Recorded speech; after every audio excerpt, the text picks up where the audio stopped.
My son handed his dad a Rolex on Father's Day and gave me just a small box that held nothing but silence.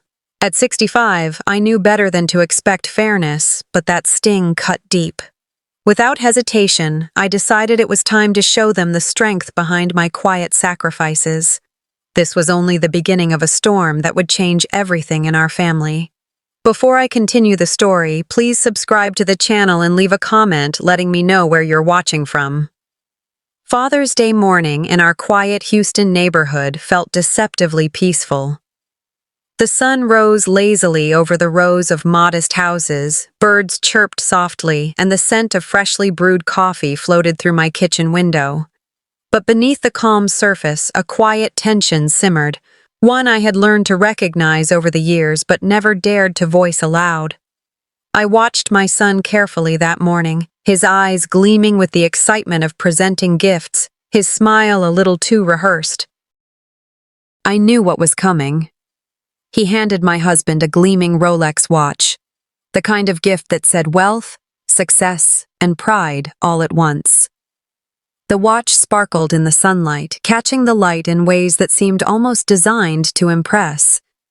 My husband's eyes lit up as he admired the timepiece, slipping it on his wrist with a satisfied grin.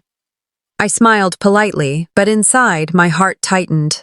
Then my son turned to me, holding out a small, unassuming box. It felt cold in my hands, heavier with meaning than its size suggested. I hesitated before opening it, a flicker of unease creeping up my spine. The box was plain, lacking the grandeur of my husband's gift. What was inside? A simple trinket, maybe? A card? My fingers trembled slightly as I peeled back the lid, revealing an empty space save for a folded note.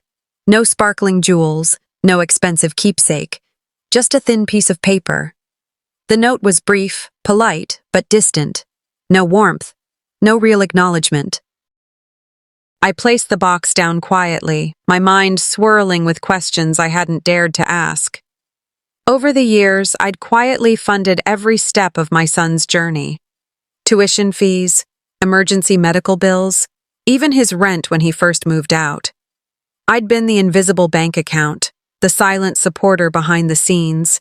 And yet here I was, holding a box that felt more like a symbol of neglect than of gratitude. I caught myself replaying memories of sacrifices made, working late shifts, skipping luxuries so he could have the best, and swallowing my pride every time my efforts went unnoticed. Why was the gift for his father so lavish, while mine was reduced to a token? Was I just the forgotten chapter in his success story? My gaze drifted to the Rolex on my husband's wrist, a shining emblem of pride and approval. Meanwhile, the box in my lap felt like an unspoken message. You are invisible. The weight of that realization pressed down on me, sharper than any words could be. I wanted to confront him, to demand respect, but years of silence had taught me caution.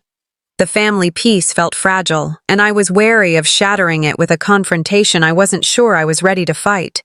Still, beneath the quiet, a storm was gathering. I resolved to uncover the truth behind my son's detachment and to reclaim the voice I'd long suppressed. Father's Day was supposed to be about honoring the man who raised us, but it had become a day where I felt overlooked, overshadowed by a gift I didn't receive but deserved. I folded the note carefully and slipped the empty box back into its place, determined that this forgotten gift would not remain hidden forever. The week following Father's Day stretched out before me like a silent, cold river. The sun rose and set over our quiet Houston neighborhood, casting long shadows over the familiar streets, yet everything felt different, heavy with unspoken truths and simmering pain. I often found myself sitting on the back porch, the early morning light brushing against my weathered hands, thinking about the day that had passed.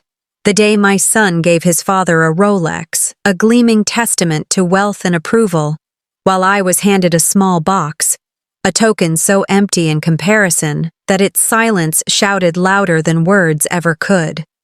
It wasn't just about the box, it was about the years leading up to that moment. the years I had poured my heart, my savings, and my quiet support into my son's life.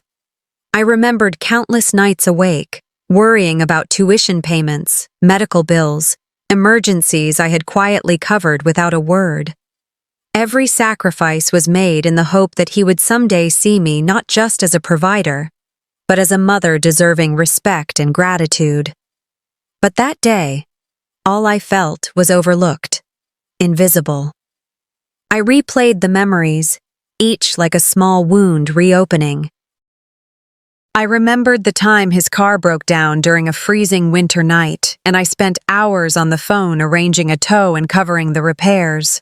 Or the summer he struggled to pay for a summer program, and I quietly sent a check without expecting thanks. The money flowed from my hands like water, but the acknowledgement never came. Instead, the distance between us grew, subtle yet undeniable. Calls unanswered, texts left hanging, visits becoming less frequent. More painfully, I noticed how he seemed to favor his father's company, how the glimmer of pride in his eyes when presenting the Rolex was a sharp contrast to the coldness I felt. It was as though the years of my unseen support meant nothing to him, as if my presence and sacrifices were just background noise in the orchestra of his life. I could feel the sting of resentment creeping in, not just at his actions, but at the quiet betrayal of being ignored by the person I loved most.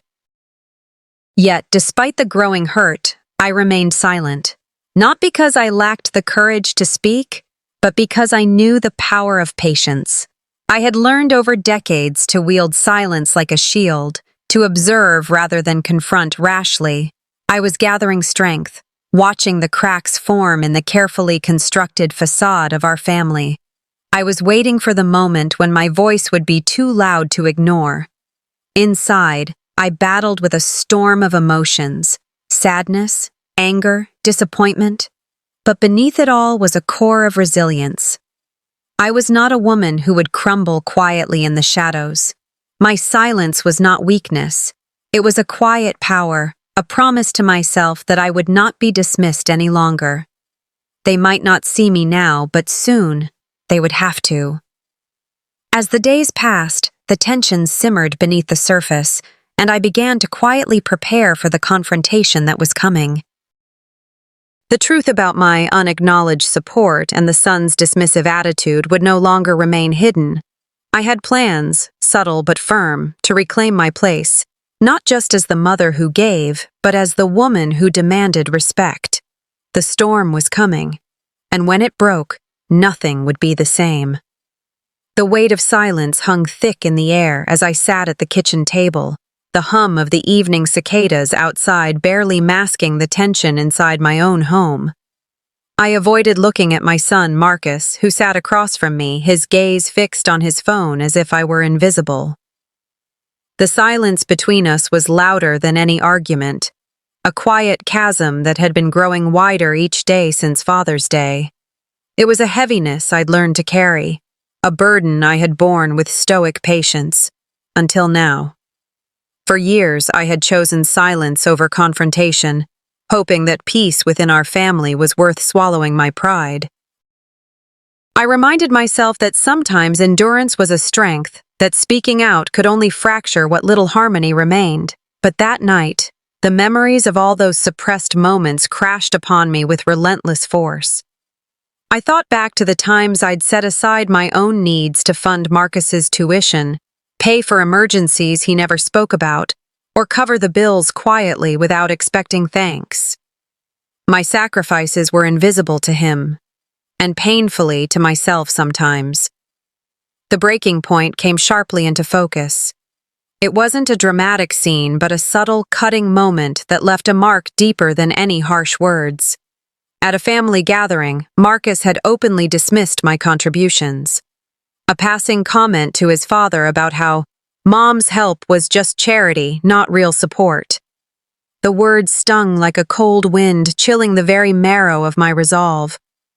In that instant, the invisible threads holding my patience snapped, and I knew I couldn't stay silent any longer. That night, I wrestled with my doubts. Should I confront him outright and risk shattering our fragile peace? Or should I craft a quieter strategy, one that revealed the truth without explosions? I chose the latter. I would gather the evidence, piece by piece, the proofs of every tuition check, every emergency wire transfer, every quiet sacrifice. And then, I would sit him down. Not to accuse, but to make him see what he'd never acknowledged. My mind raced with possibilities and consequences. Would this change anything? Could it rebuild what had been broken? Slowly, I began laying the groundwork. Files and bank statements, emails and texts, all compiled in a hidden folder on my laptop. Each document a testament to years of support, unpaid and unappreciated. I rehearsed my words in my mind, careful to keep my tone calm and measured. I wanted him to understand, not to fight. I thought of my husband James, too, wondering how he might react. Could he be the bridge between us? Or was this a path I had to walk alone? Then, as if fate were testing my resolve, I overheard Marcus speaking on the phone one evening. His voice was low, almost a whisper, but the words cut through my heart. I think Mom's hiding something about the money. I'm not sure what, but it's there. My breath caught. Had he begun to suspect? Was the game already shifting beneath our feet? The game is about to change, I whispered to myself, a quiet promise stealing my spirit. The quiet after the storm always feels like walking on thin ice. 2 days had passed since the confrontation, and though the house seemed calm on the surface, I could feel the tension humming just beneath the walls. The suburban neighborhood outside Houston remained the same. The birds still chirped in the early morning, the sun still filtered softly through the curtains, but inside, everything was fragile, like a glass about to shatter. I found myself watching my son more closely these days, noting the little signs that spoke volumes. His casual avoidance of my gaze, the quick exchanges with his wife that seemed to exclude me, and the sharp edge in his tone when he thought I wasn't paying attention. My husband tried to keep the peace, stepping carefully between us, his face clouded with worry and guilt. His support was there, but always cautious, like a man trying to hold two pieces of a broken bridge together with thread. The subtle snubs were harder to bear than outright hostility. When my son passed me in the kitchen without a word, or when my suggestions were met with barely concealed impatience, it cut deeper than any argument. His wife, once polite enough, now treated me with a kind of cool indifference that made the dinner table feel like a battlefield. I swallowed my frustration, reminding myself that peace, even if fragile, was better than open war. But I knew I couldn't keep silent forever. That evening, after the children had gone to bed and the house was cloaked in darkness, I found my son alone in the living room. His eyes were fixed on the muted television screen, but I could tell his mind was elsewhere. I sat down beside him, my voice steady but firm. "We need to talk," I said softly. He didn't look at me. "About what?" he replied, a defensive edge creeping in. "About respect. About boundaries," I said, choosing my words carefully. "I've been patient, holding my tongue, but there's only so much silence can protect. If things don't change, if the betrayal keeps growing, there will be consequences." He finally turned to me, eyes flashing with irritation. "You don't get to lecture me," he said coldly. "You don't control me." His words were like a slap, but I refused to show weakness. "I'm not trying to control you. I'm reminding you who's been holding this family together." The tension between us thickened, a silent battle of wills in the dimly lit room. He stood, brushing past me without another word, leaving me alone with the pounding of my heart and the weight of what was to come. As I closed the door behind him, a chill ran down my spine. This was only the beginning. The fragile peace was shattered, and the storm was gathering strength. The breaking point. Claiming my worth. The air was thick with tension as I sat at the dining table, the familiar clink of silverware echoing in the silence between us. It was supposed to be a family dinner, But instead, it felt like a battlefield, every glance and word a carefully aimed arrow. I could feel the weight of years pressing down on me, years of sacrifices, of quiet endurance, of being overlooked and dismissed. Tonight, I wasn't going to stay silent anymore.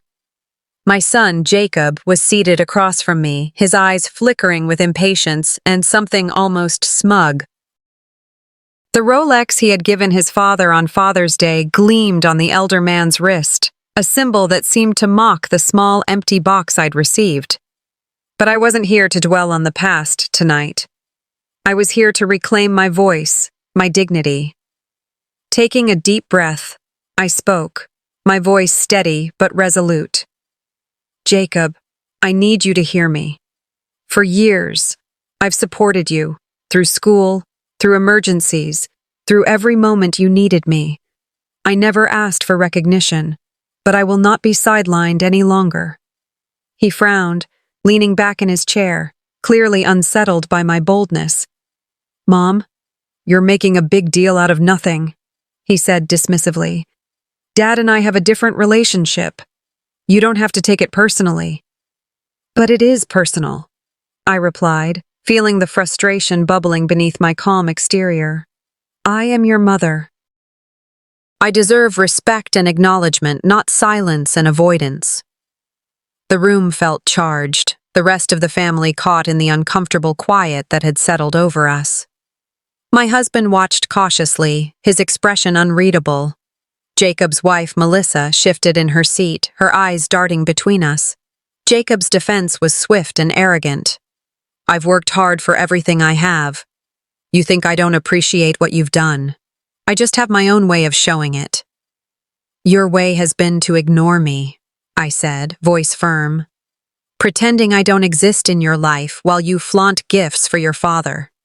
Melissa finally spoke, her tone ambiguous. Maybe it's not about ignoring anyone. Sometimes families have complicated feelings. It's not always clear-cut. Her words only added to the tension, a subtle wedge driven deeper between us. I could see the alliance forming silently, Jacob and Melissa against me. Summoning every ounce of strength, I leaned forward. I'm drawing a line tonight. No more being invisible, no more being taken for granted. I expect respect, honesty, and recognition. If that's too much, then we'll have bigger problems than just this dinner. Jacob's jaw tightened, but he said nothing more. The silence that followed was heavy, but I felt a spark of empowerment ignite within me. I had finally spoken my truth, claimed my worth. The path ahead was uncertain, fraught with conflict, but I was ready. For too long, I had been the quiet supporter, the shadow behind their success. Now I was stepping into the light. The quiet moments often held the loudest power. I had learned this the hard way, after years of being overlooked and undervalued. So, as much as I longed to confront Jasper head-on, I held back. I chose silence, not out of weakness, but as a strategic pause. It was time to watch, gather, and prepare. This wasn't the moment for words. It was the moment for action in the shadows. Sitting in my quiet home, the Houston sun casting soft light through the blinds, I reflected on everything. The sacrifices made, the silent support given, and the growing distance between my son and me. The Rolex he had given his father on Father's Day was more than a gift. It was a symbol of how I had been erased from his life, even as I had quietly funded everything behind the scenes. That sting still burned, but I wouldn't let it consume me. Instead, it fueled a new fire, one for reclaiming my dignity and respect. I began to plan. My mind sorted through years of bills, tuition payments, emergency funds, each a thread in the fabric of my support that Jasper never acknowledged. It was time those threads were woven into a story he couldn't ignore. But I knew this had to be done carefully, not with yelling or public humiliation, but with quiet power, the kind that builds slowly, then breaks the strongest walls. My first step was to gather evidence. Quietly, I compiled bank statements, receipts, and emails that showed my financial contributions, proof of my invisible hand keeping Jasper afloat. I wasn't looking for revenge. I wanted recognition, the truth to be seen and felt. It was exhausting work, revisiting these memories hidden in papers and digital files, but necessary. Each piece was a reminder of my resilience and my resolve. Next, I reached out to a trusted family friend, a lawyer named Evelyn, someone who understood the delicate balance of family and law. Our conversations were discreet, held over coffee at a quiet cafe away from prying ears. Evelyn didn't judge, she listened and advised. Legal paths were opened, not as threats, but as safety nets. Knowledge was power, and I was arming myself with both. While I gathered strength behind the scenes, I began to make subtle moves in daily life. At family gatherings, I casually mentioned past sacrifices or brought up memories of moments when I had been the one holding things together. My words were gentle but pointed, like ripples across still water. I watched closely as Jasper and Callista, his wife, shifted uncomfortably, caught off guard by these reminders. Jasper's composure started to crack. His usual arrogance showed signs of wear. He missed deadlines at work, forgot important appointments, and snapped at family members more than usual. I could sense his growing agitation, though he tried to mask it with forced smiles and dismissive remarks. Each small mistake was a victory, a chink in the armor he had built around himself. One afternoon, I received a small piece of good news from Evelyn. A minor but meaningful legal review had gone in my favor, giving me leverage I hadn't expected so soon. It wasn't the end of the battle, but it was a sign that my quiet resistance was working. For the first time in months, I felt a deep sense of satisfaction. I was no longer just the silent supporter, I was becoming a force Jasper couldn't ignore. As I sat in my living room that evening, a calmness settled over me. The storm was coming, yes, but for now, there was peace in knowing I was ready. This was my silent victory, a moment of resilience that would carry me through whatever lay ahead. The shadows I moved in were no longer places of hiding. They were the ground where I gathered my strength, ready to step into the light when the time was right. The battle had escalated far beyond my quiet plans. I had anticipated resistance, but what came next was a storm I hadn't fully prepared for. Jasper and Callista were not going to back down. Instead, they launched a full-scale counterattack. Their weapons were rumors, whispers spread through family and social circles, and subtle attempts to discredit me, to paint me as the villain in our fractured story. It started with a few sideways glances at family gatherings, hushed conversations that abruptly stopped when I entered the room. I heard snatches of gossip from neighbors, how the real story wasn't what I claimed, how I was trying to manipulate my own son for money. The social isolation was sharp and deliberate, a tactic to make me feel small and alone. Yet despite the mounting pressure, I refused to crumble. The pain of betrayal stung, yes, but beneath it was a steel core of determination. I reminded myself why I was fighting, not just for money or recognition, but for my dignity and for the truth that had long been buried beneath years of silence. Facing these unexpected attacks, I felt the weight of loneliness more keenly than ever. Even so, I stood firm.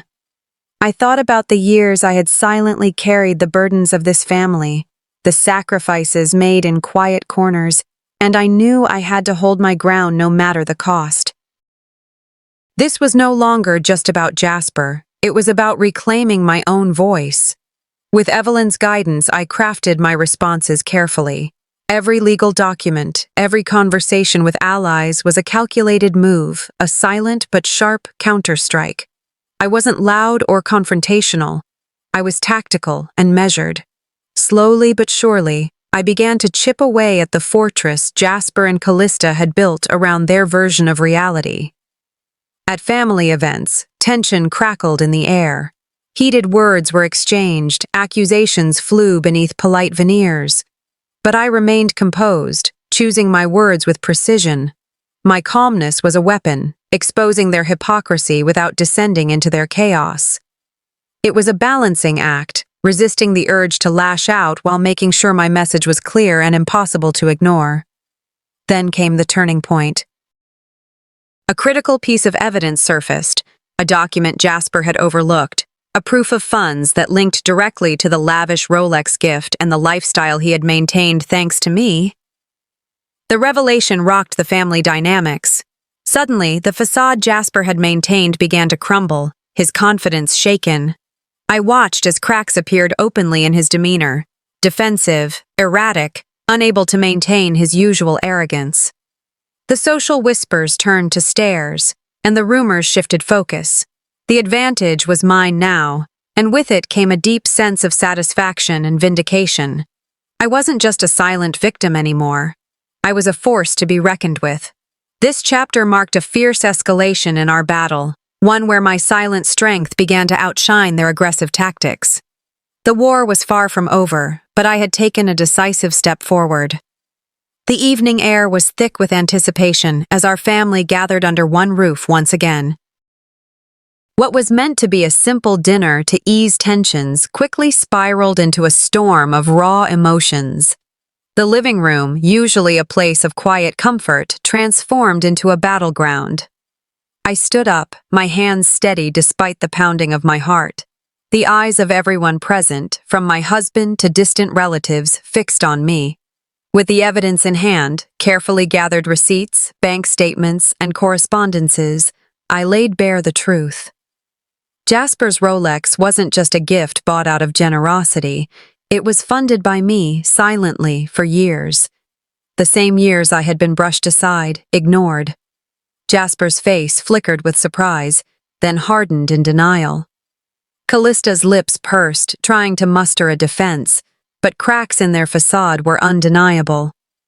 The room buzzed with whispers, accusations flaring up like sparks in dry grass. They tried to deflect, to rewrite the narrative, but the truth was too vivid, too palpable. Allies emerged from unexpected places. Some family members shifted closer to me, their eyes reflecting a mix of relief and newfound respect. Others recoiled, their silence speaking volumes, a defensive wall shielding their loyalties. The dynamics shifted rapidly, with alliances tested and old wounds reopened. In the aftermath, the weight of the confrontation settled heavily on my shoulders. I caught my reflection in the mirror later that night. Tired, resolute, changed. Relationships that once seemed unbreakable now felt fragile, stretched thin by the storm we'd unleashed. The loneliness was profound, yet within it burned a fierce determination not to be silenced again. As I prepared for bed, a quiet thought lingered. The revelation tonight was not the end. There was still a hidden secret, a document tucked away that could tilt the scales even further. The game was far from over.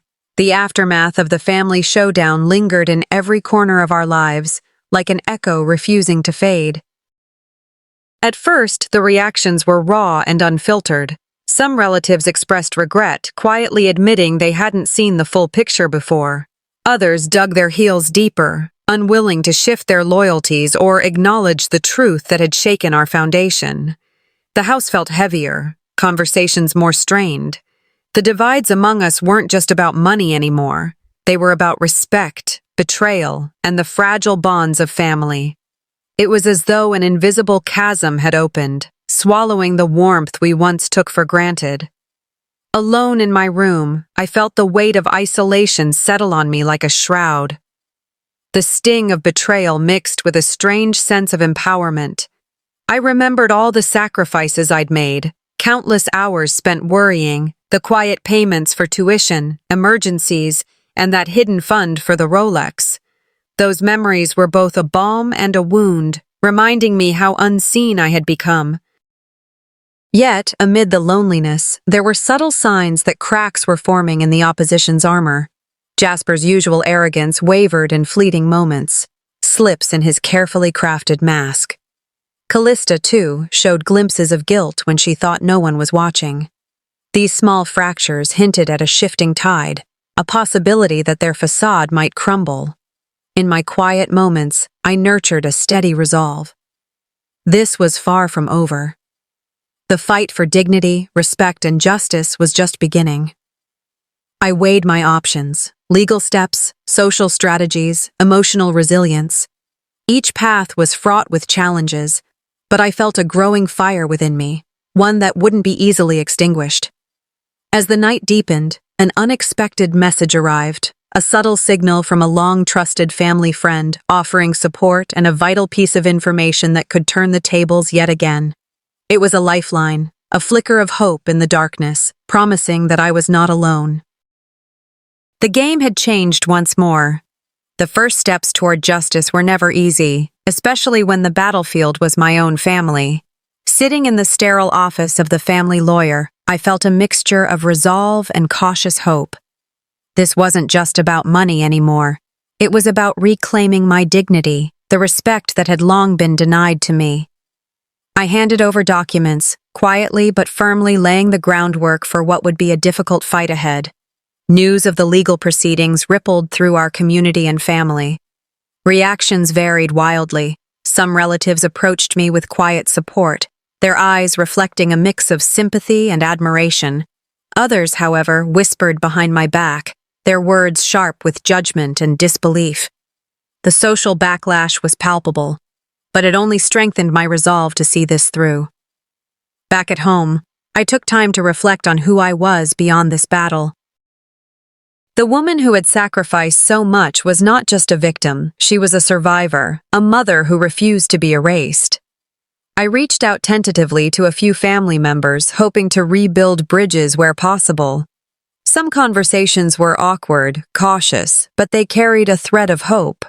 It was a start, fragile but real.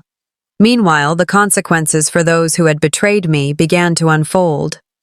Jasper and Callista faced their own battles, legal warnings, social isolation, and the weight of their own consciences.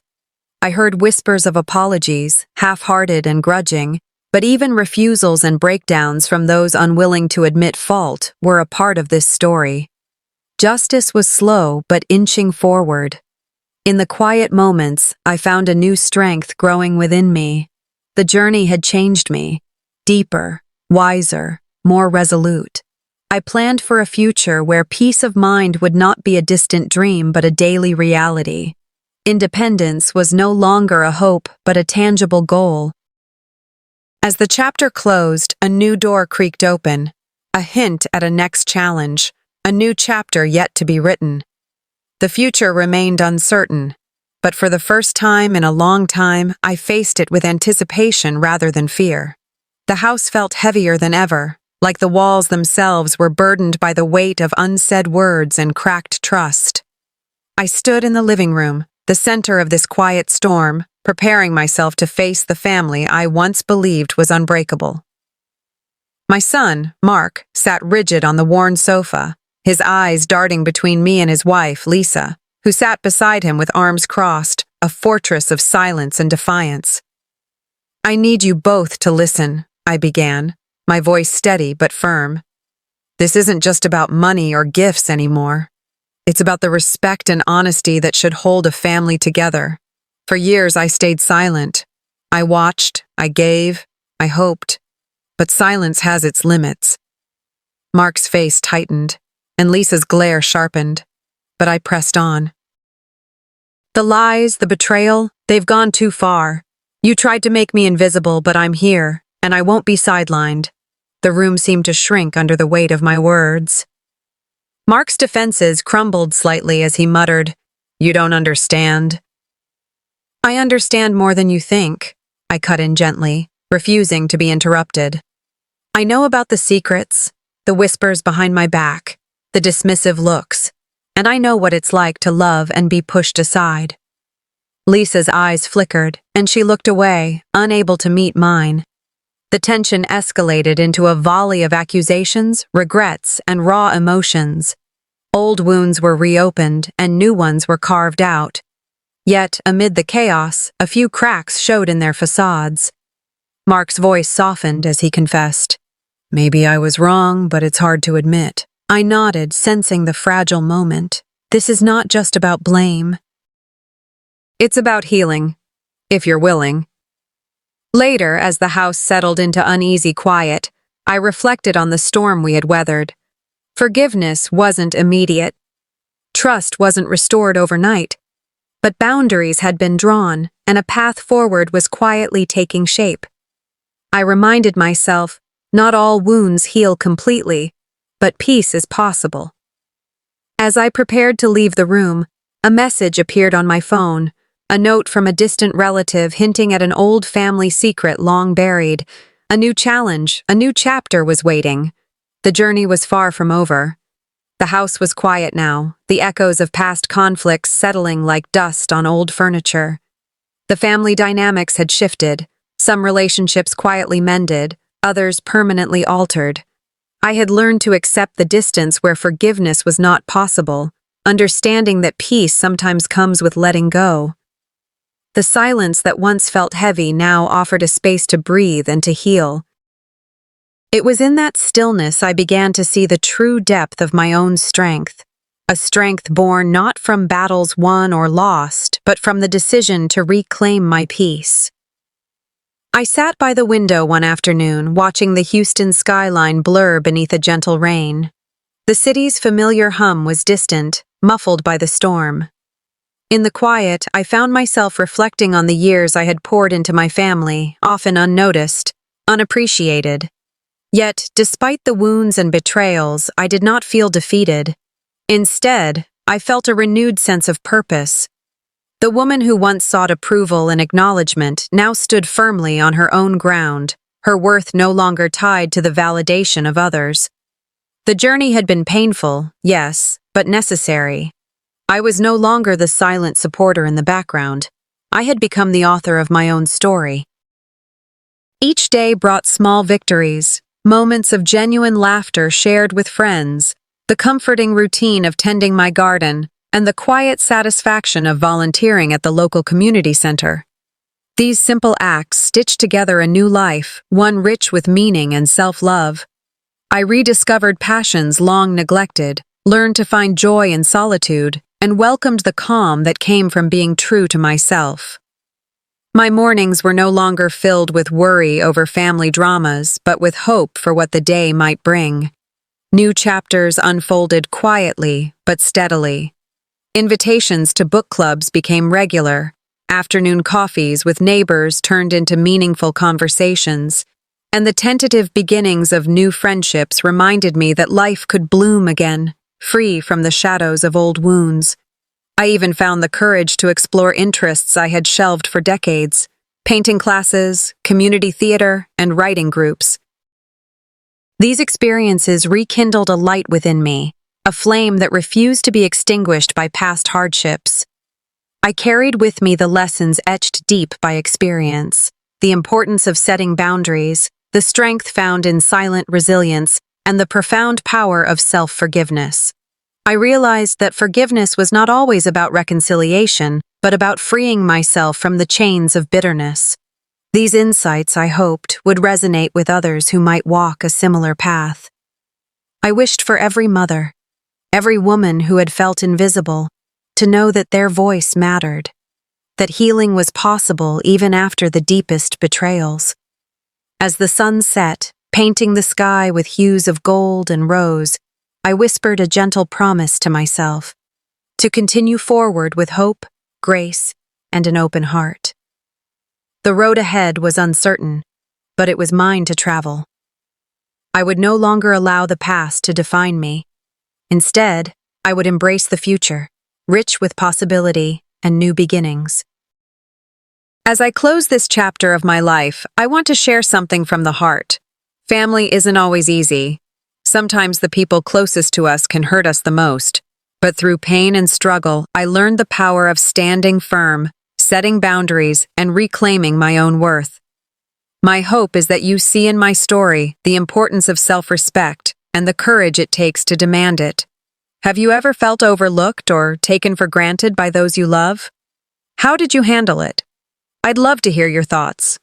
If this story touched you or made you think, please leave a 1 in the comments or tell me where you're watching from. And if it didn't quite hit the mark, let me know why. Your feedback matters. Don't forget to subscribe to my channel to join me on more stories of resilience and hope. Together, we grow stronger.